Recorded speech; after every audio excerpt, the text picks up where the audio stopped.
Okay, this is number 4 on the 2026 AP Statistics FRQ.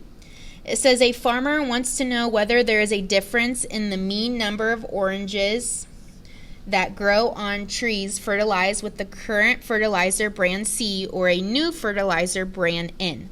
The farmer randomly assigns 58 trees to be treated with brand C and 58 trees to be treated with brand N. The number of oranges from each tree is recorded. The summary statistics by fertilizer brand is shown on the table. So we have the sample size, mean, and standard deviation for each brand. At the alpha equals 0.05 significance level, does the data provide convincing statistical evidence that the mean number of oranges on tree fertilized with brand C is different than the mean number of oranges on trees fertilized with brand N for all trees similar to those in the study? Okay, so is there a mean difference between brand C and brand N? For this problem, this is one of the FRQs that required you to do your 4 C's. Okay, so I'm going to break up my boxes. Okay, working on my first C, so communicate. Okay, this is where I'm going to write my parameter and write my 2 hypotheses statements. So since this is a mean difference, I know I'm using mu1 minus mu2. So mu1 minus mu2 is going to be the true difference in the mean number of oranges between fertilizer brands. And so showing that would be brand C minus brand N. Okay, and so my null hypothesis is that mu1 minus mu2 is equal to 0, and my alternative is mu1 minus mu2 does not equal 0. Okay, so there is a difference versus there's not a difference. Okay, the next part I'm going to do is my next C, which is my conditions.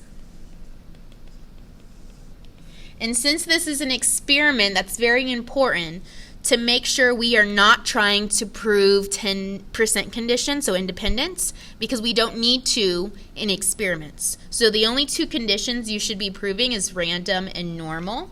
And so for random, in the problem it stated that both have a random assignment. Okay, and then for normal, since it doesn't mention anything about normality in the problem, then we need to check the sample size for each one and make sure that it's greater than or equal to 30. Okay, so the sample size for the first one is 58, which is greater than or equal to 30. And then for the second one, it's also 58, so it's also greater than or equal to 30.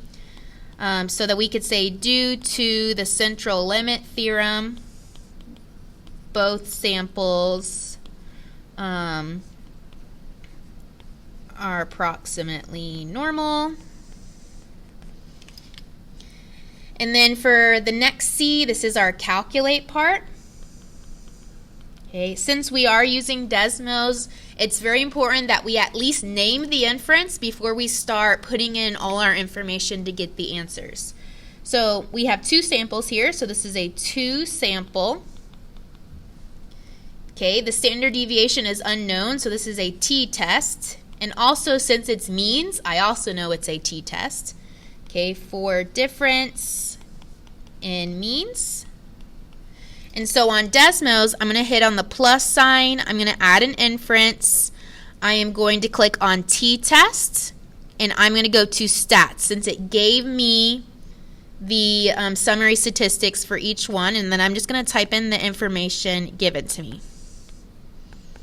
Okay, add another sample because I had 2 samples here. Okay, hit create test, and this is a significance test where mu1 minus mu2 is 0. And I'm using both tails because it's a 2-sided test. And so what this gives me is all the information I need to write down. So it gives me the p-value equal to 0.03. degrees of freedom, which is 108.3, my t-star, which is negative 2.202, and then I also need to know my alpha for my conclusion, so I'm just going to rewrite it there. And so lastly, for my conclusion, remember I'm comparing my p-value to alpha. So I say, here's my conclusion, my last C. Since the p-value equal to 0.03 is less than alpha equal to 0.05, we reject the null hypothesis. This implies we have convincing evidence that the mean number of oranges that is fertilized with brand C is different than that of brand N.